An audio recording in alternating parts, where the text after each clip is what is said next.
261 run করেও শাহরুখ খানের কলকাতার ম্যাচ জেতা হলো না। ওয়ান টেবিলের তলানিতে থাকা পাঞ্জাব কিংস ইতিহাস সৃষ্টি করে জিতলেন ম্যাচ, যে ইতিহাস এখনো পর্যন্ত আইপিএলে কোনো দল সৃষ্টি করতে পারেনি। সেই ইতিহাস প্রীতি জিন্টার পাঞ্জাব কিংস সৃষ্টি করে দেখিয়ে দিলেন। 262 রান করছে কেকেআর, সেই 262 রান মাত্র 18 ওভার 5 বলে চেস করে জিতে গেল প্রীতি জিন্টার পাঞ্জাব কিংস। এটা কি দেখলাম আজকে, কি ম্যাচ দেখলাম, কি হাইলাইটস দেখলাম, কিছুই বুঝতে পারলাম না। এই মডার্ন ডে ক্রিকেট আজ কোথায় গিয়ে পৌঁছেছে দেখেন, কি ধরনের ম্যাচ। 261 রান করেও কিন্তু দলগুলো ডিফেন্ড করতে পারতেছে না। তাহলে মডার্ন ডে ক্রিকেট কত দূর গিয়ে পৌঁছেছে, এর সামনে আরো কত কিছু দেখতে হবে জানি না। এখন তো টি-20কেও ছাড়িয়ে দূরে চলে গেছে। 2024 আইপিএলে ভুগতে থাকা জনি ব্রেস্টো আজকে খেললেন এক ইতিহাস সৃষ্টি করা ইনিংস। 48 বলে 107 রান করে আসা অপরাজিত, 18 ওভার 5 বলে দলকে জিতিয়ে মাঠ ছাড়লেন 262 রানের টার্গেটে। অন্যদিকে শশাঙ্ক সিং যে কি পিটানিটা দিছে, মনে করেন কলকাতার ফুল প্যাকেট করে ফেলেছে। 8টা ছক্কা মারছে শশাঙ্ক সিং, 68 রান করছে, 27 বলে 68 রান, 2টা 4 ও 8টা ছক্কা। কি প্লেয়ারের বাবা শশাঙ্ক সিং। অন্যদিকে জনি ব্রেস্টো সেও 9টা ছক্কা মারছে। আজকের ম্যাচ নিজের চোখে না দেখলে হয়তো বিশ্বাস করতে পারতাম না।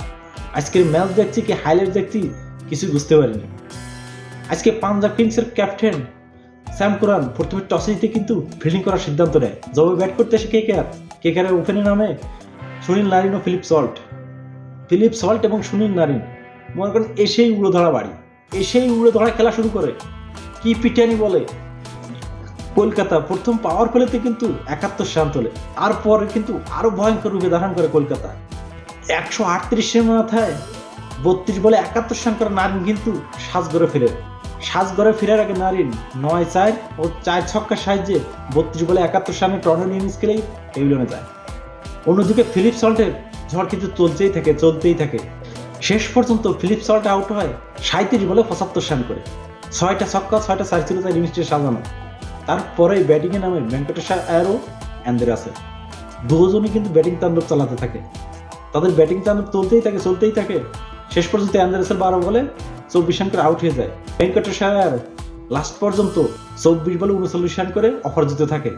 দলের ক্যাপ্টেন শ্রেয়াস আয়ার এদিনও কিন্তু সেও ব্যাটিং তাণ্ডব চালায়, 10 বলে করে 28 রান।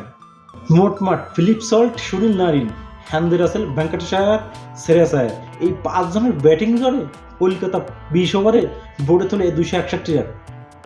261 রান শেষ করে কি জিতবে? কেউ স্বপ্নও দেখছিল যে 261 রান শেষ করে পাঞ্জাবের মতন দল জিতবে, তাও আবার 18 ওভার 5 বলে। 262 রান টার্গেটে ব্যাট করতে নামে জনি ব্রেস্টো, প্রভাব সিমরন। জনি ব্রেস্টো এক মাথা থেকে দুঃখতে থাকলেও অন্য মাথা থেকে কিন্তু ব্যাটিং তাণ্ডব চালাতে থাকে প্রভাব সিমরন। 18 বলে তুলে নেয় তার 50। শেষ পর্যন্ত 20 বলে 54 রান করে কিন্তু প্রভাব সিমরন আউট হয়ে যায়। এক মাথা থেকে শুধু জনি ব্রেস্টো কিন্তু দেখতেই থাকে।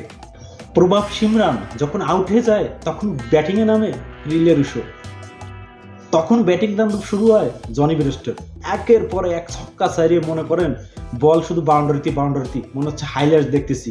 কি ম্যাচ দেখলাম, পুরোই মাথা নষ্ট বাইরে বাই।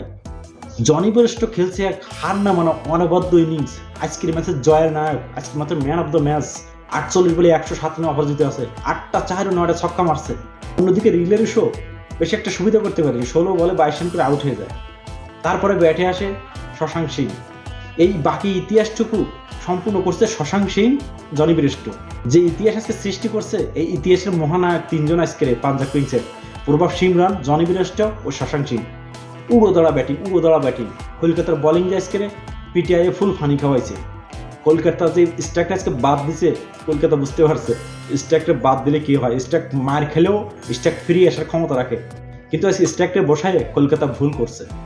আইপিএলের ইতিহাসে হয়তো এমন ম্যাচ আগে কোনোদিনও দেখিনি, বা এই প্রথম দেখলাম, এবং আইপিএলের এটা ইতিহাসের পাতায় লেখাও থাকবে।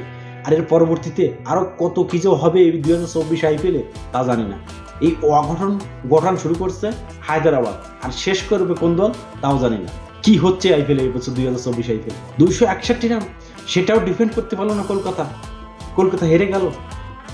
কেউ ভাবছিল যে 261 রান কলকাতা হারবে? এই সম্পূর্ণ কৃতিত্বটা জনি ব্রেস্টো, শশাঙ্ক সিং ও প্রভাব সিমরন। হোয়াট এ ট্যালেন্টেড দুই তরুণ প্লেয়ার ইন্ডিয়ার, প্রভাব সিমরন ও শশাঙ্ক সিং। এখন মনে করেন পাল্লা দিয়ে রান তোলা হচ্ছে, কে কত রান তুলতে পারে। এখন সেই প্রতিযোগিতা নামছে আইপিএলে। এই বছর আইপিএল মনে করেন বিশ্বের যত যত লিগ আছে সব কিছুকে ছাড়িয়ে এক অন্য লেভেলে চলে গেছে। ভাই ব্রাদার, কংগ্রাচুলেশন পাঞ্জাব কিংস। যাই হোক, পয়েন্ট টেবিলের তলানিতে থাকা আরসিবির মতনই তারা আবারও ব্যাক করছে। দেখা যাক লাস্ট পর্যন্ত তারা কতদূর কি করতে পারে।